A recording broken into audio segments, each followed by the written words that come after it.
Hi guys, it's Marieta. Today I want to do live on 5 things I wish I knew before I moved to United States and started my business. So I'm actually going to wait for a couple of you guys to tune in and then I'm going to start. And I hope it's not loud because I'm outside. Drinking my smoothie.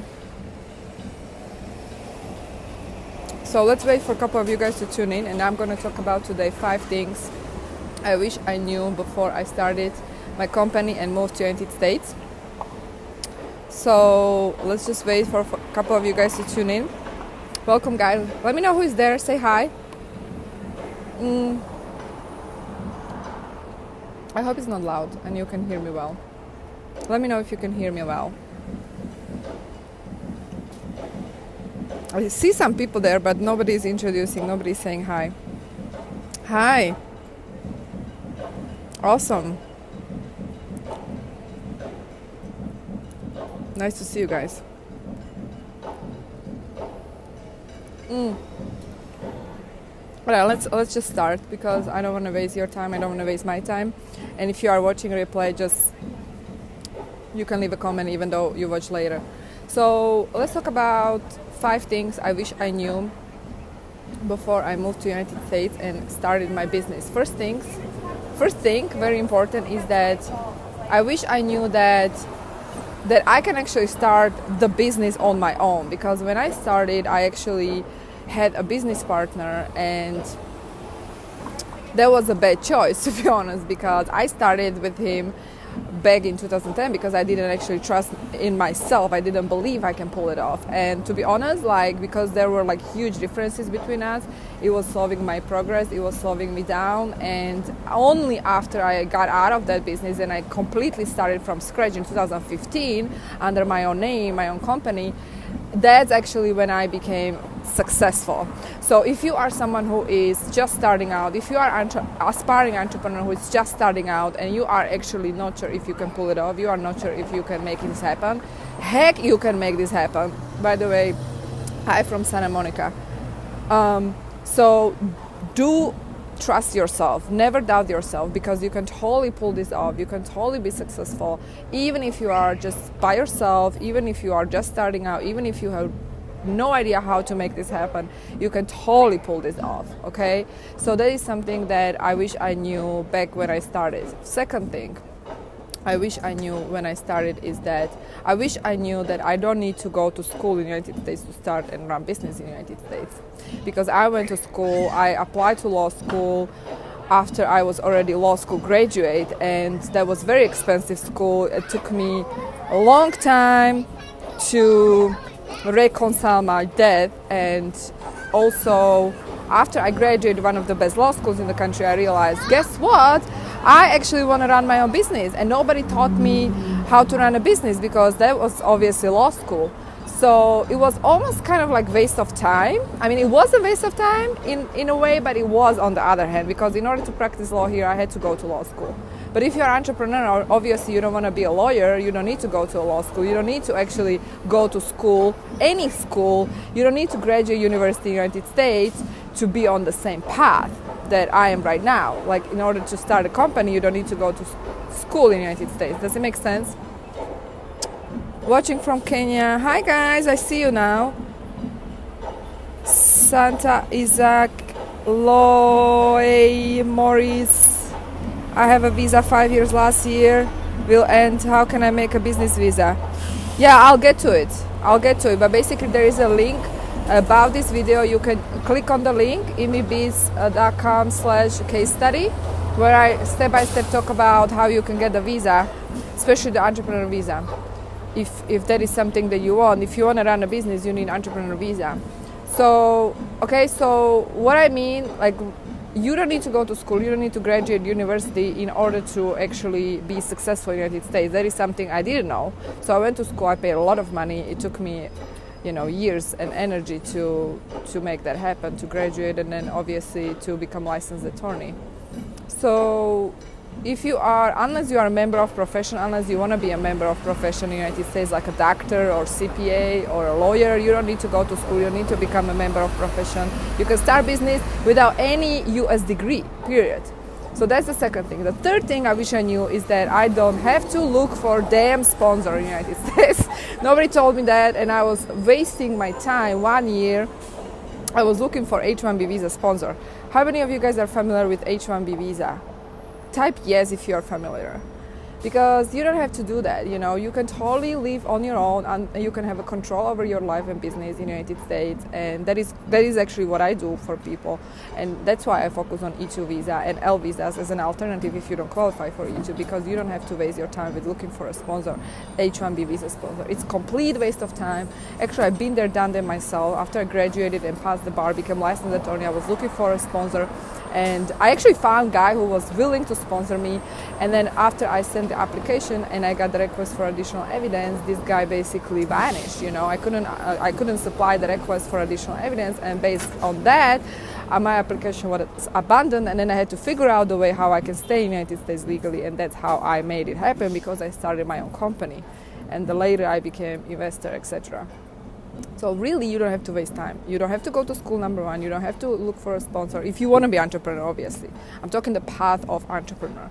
And then number 4 is that in order to get E2 investor visa, it's called investor visa, which is kind of scary, right?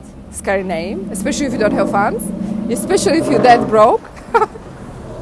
I wish I knew that I don't need to have $500,000. I don't need to hire 10 people. And in fact, I don't even need to have 100K, because most of immigration lawyers will tell you that for E2 visa, you actually need 100K investment, which is not true. Absolutely not true. I've done E2 visas for people who invested less than that, people who invested around 50K and so on. And that is something I didn't know. So I was super afraid, like how on earth I can possibly stay here, because all these immigration lawyers are talking about, you have to invest a lot of money. I mean, if you just graduate law school or university, or in general, you just arrived to the United States, obviously you don't have the funds. So how can you actually start? And how can you make that happen is something that I teach. It's something that I work with people. And that is something that it is in my case study. So if you are interested to learn more, you have to click the link. There is a link about, which is called case study. And in the case study, I also disclose the hack, how you can actually start small and how you can make it happen even if you don't have the funds, right?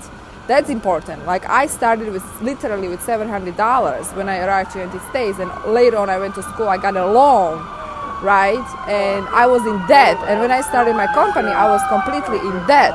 So can you make it happen? Yes, you can, because you start slow and you start, sorry for the noise, guys. I think there is like super, just let me wait a second. Sorry.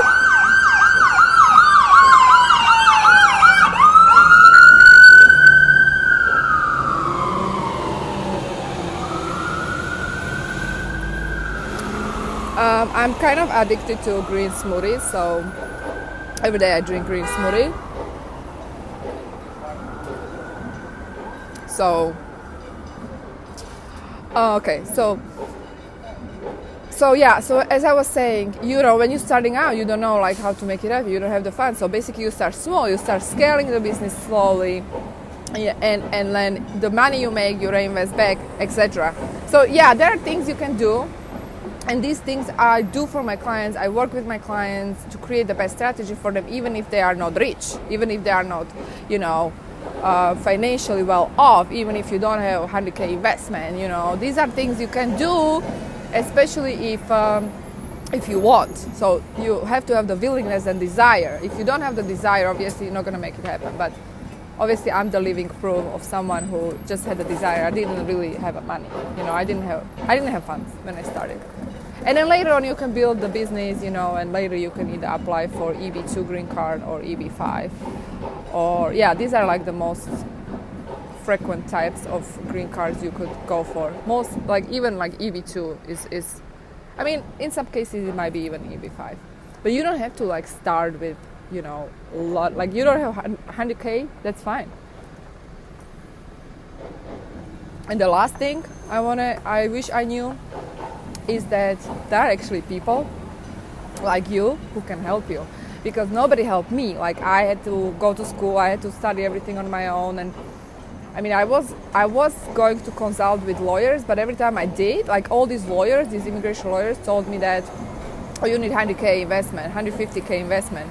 I was like, well, I'm screwed. Like, I don't have these funds. Like, what can I do?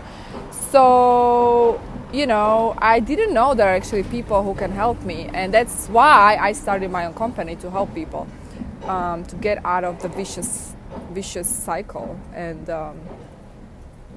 make it happen, even if you don't know how, right? So there are actually people who can help you, and you don't need to do it on your own, everything on your own. Because it took me, quite frankly, it took me 15 years of my life, you know, graduate to law schools, figure out the path, you know, and there is actually shortcut. You don't have to go through the same path yourself. Like, you don't have to waste 15 years of your life, you know, if you work with people who've been there, done that, and who are actually qualified to help you. So you need to work with experts, people who are suitable for you, you know. Don't just work with anybody who is claiming that, yeah, I'm an immigration lawyer, I can help you, because there are differences between immigration lawyers. You know, if someone comes to me and needs help with deportation, I cannot help this individual, because I have no idea how to help individual who is going through deportation, right? So you have to be aware of that, and trust yourself, guys, because honestly, it's all about the trust. It's all about believing in yourself. Even if you don't know how, you need to believe in yourself. Because you're the only person who sets the standards, right? And if you believe in yourself, then the world will reflect back that self-belief you have about yourself. There is no other way. So I hope it makes sense what I'm sharing with you today. I have to go because I have meetings, and I have to jump into Uber, and I have to go. So I hope this makes sense. If you want to learn more, you can totally check out the case study. I posted a link about this video, and it's also going to be below this video, because I'm going to upload this to my YouTube channel. And if you have any questions, comments, leave them below. Sorry, this wasn't really live Q&A, so I wasn't really answering your comments, questions, but I do appreciate you guys, all of you guys. You are amazing. Thank you for watching. Thank you for tuning in, and also thank you for your hearts and your likes.